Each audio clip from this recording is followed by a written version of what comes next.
All right, man. I had to come on out here and we have to talk about the last 24 hours. Sacramento Kings are extremely interested in Jonathan Kuminga, and they are trying to get a sign and trade done for Kuminga. And it looks like there's three teams that are involved in the sign and trade. I'm going to go back to the Dennis Schroeder deal that the Kings had in place. It looks like that's going to be potentially a sign and trade as well. Let's talk about it. Trishy Rodriguez broke this news last night. Shout out to Trishy Rodriguez for staying on top of things and keeping everybody up to date. So she went on and reported that there is a three-team trade between the Detroit Pistons, Sacramento Kings, and the Golden State Warriors that have been preliminary talks that are happening. It involves Dennis Schroeder, Jonathan Kuminga, Malik Monk, Dario Saric, Devin Carter, and multiple picks. Let's break it down. Let's talk about it. Kuminga and Malik Monk could be on the move soon. The Warriors, Kings, Detroit Pistons are discussing a three-team blockbuster that would send Jonathan Kuminga and veteran point guard Dennis Schroeder to Sacramento. And separate sign-and-trade deals, a source tells ESPN Sports, a source tells NBC Sports California. The trade discussions remain fluid. Schroeder on Tuesday reportedly agreed to a 3-year, $45 million contract with the Kings. The Kings, in turn, would send Monk to the Pistons, and second-year NBA guard Devin Carter and newly acquired big man Dario Saric to the Warriors, the source said. The Kings parting ways with Monk have been most likely the scenario this offseason, two sources told NBC Sports California. Sacramento would also send 2 second-rounders to Golden State, the source said, and in return for that, they will receive their prize, the main piece, and that is Golden State Warriors forward Jonathan Kuminga. So we know where things are currently right now. The Kings have offered Devin Carter multiple second-round picks and Dario Saric to the Golden State Warriors for Jonathan Kuminga. Now, does that package move Golden State and Warrior fans? Absolutely not. Because if I would be honest with you guys, if I'm a Golden State Warriors fan, I wouldn't be happy with that package. But with that being said, it's something that's better than nothing. And currently right now, Jonathan Kuminga's market is not good. Nobody's got the cap space to sign him to what he wants. If anything, the Kings have been the only active team so far trying to make space and trying to get him to the Warriors, trying to get him from the Warriors to sign him via sign and trade.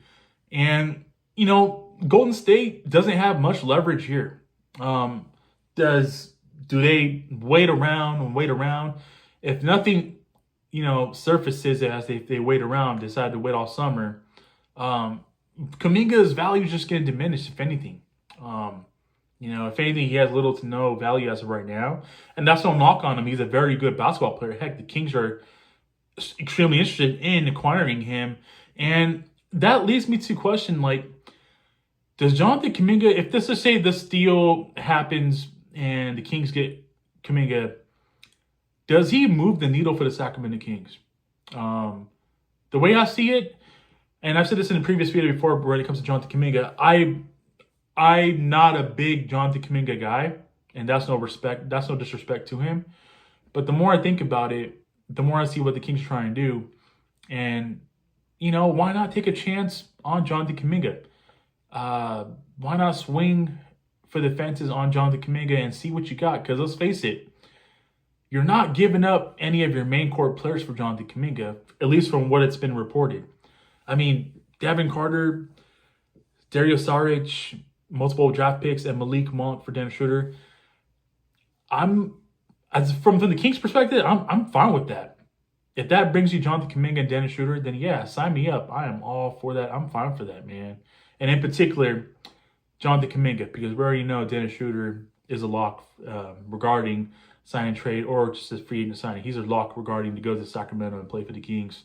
But this is all about Jonathan Kuminga, and he's the main headline. He is the grand prize. He is the main piece. And for Jonathan Kuminga in his camp, it's do you want to go back to Golden State knowing that they don't really value you They don't. If they really wanted to value you and keep you around, they probably would have gave you and paid you that contract that you're looking for by now. But they haven't.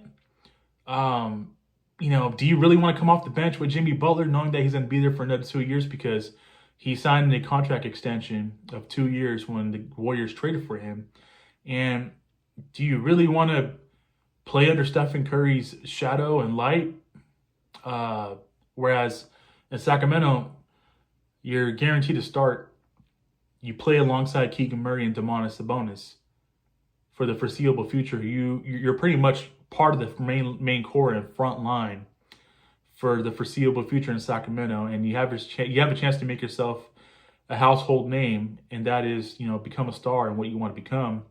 And why wouldn't you want that?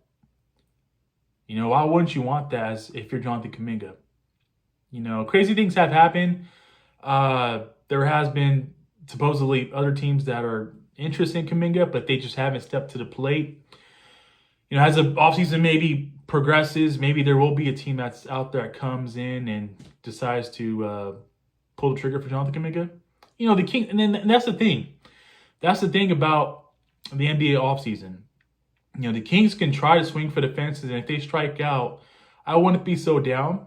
Just knowing that they tried to get Kuminga and knowing that the Golden State Warriors are in the same division as the Sacramento Kings and they're rivals to the Kings.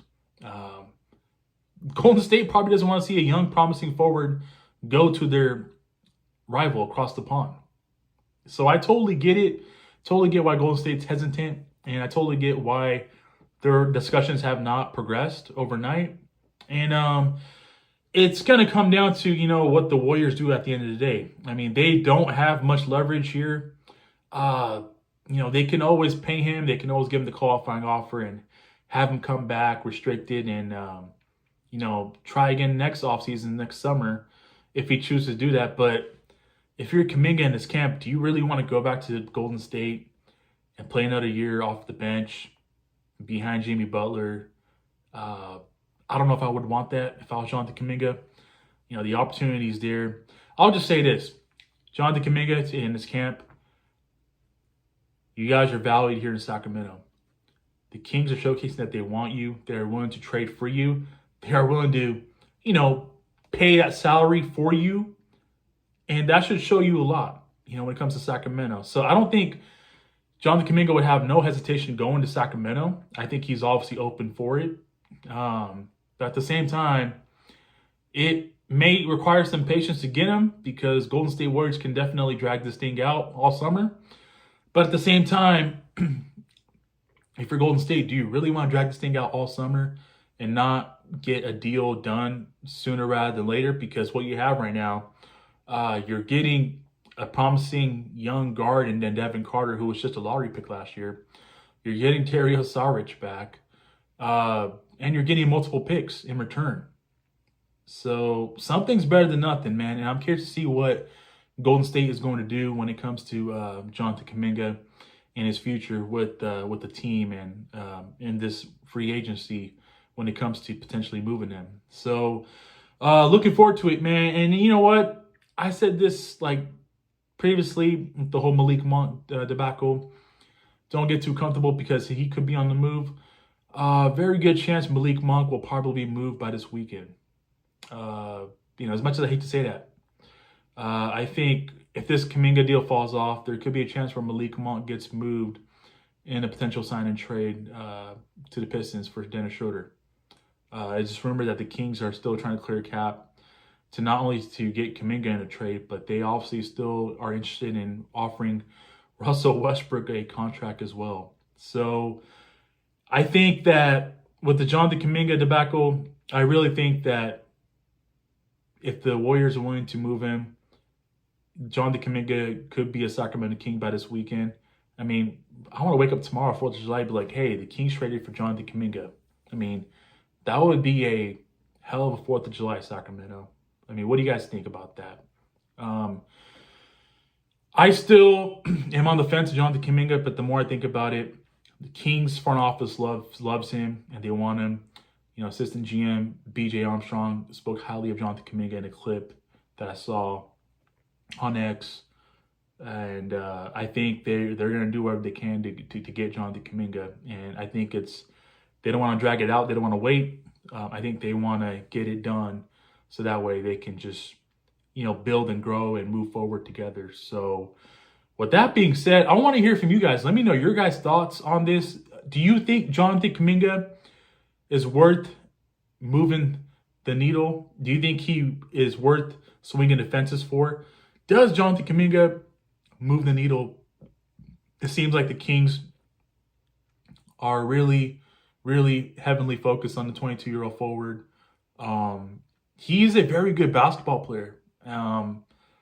I think that if given a chance, I think he could showcase what he's really, really capable of.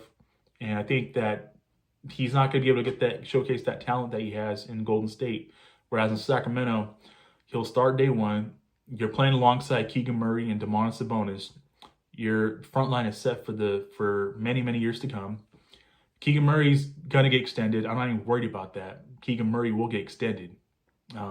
Just a matter of time when that happens, but he will get extended before the season starts, or at some point during this offseason, he will be extended. But man, if you're the Kings, if you can pull this off from what's being reported, if you can pull that deal off, the draft compensation, the multiple second rounders, I think you may have to include in the first round pick. That's just me. I would be willing to do just one first round pick for Jonathan Kuminga. Heck, give him the future second round picks and give him a throw in the first just to sweeten the offer. That's all I'm doing if I'm the Kings. But the Kings are not giving up any of their core players for Kuminga. And you know what? That's the way it should be. You don't trade Keegan Murray for a Jonathan Kuminga. You add Jonathan Kuminga next to Keegan Murray, and you have your dynamic front line and your dynamic wings. I'm talking about Kuminga and Keegan Murray, guys. How about that? They will both be dynamic for years to come because they're both two-way players. Keegan Murray's obviously the better player right now, a better shooter, but Kuminga definitely is a two-way player and can get after it as well. And I think that it would be dynamic and really fun. The more I look at it, the more I think about it now. And yeah, I'm all on board with Jonathan Kuminga. Was on the fence at first. That was 50-50, but sign me up, man. If the front office loves him, who am I to judge? Who am I to stop them? I am all on board with Jonathan Kuminga. And let's see if the Kings can pull this off and acquire Jonathan Kuminga pretty soon. So with that being said, I want to hear from you guys. Greatly appreciate you guys tuning in, man. Thank you so much. It means a lot to me. If I don't see you guys before tomorrow, have yourself a great, safe 4th of July. Hopefully the Kings can acquire Jonathan Kuminga and set off some fireworks by celebrating 4th of July with that move. Greatly appreciate you guys tuning in, man. Thank you so much. Have yourself a great night. Take care. God bless. Keep pushing forward. I will see you guys in my next video. Peace.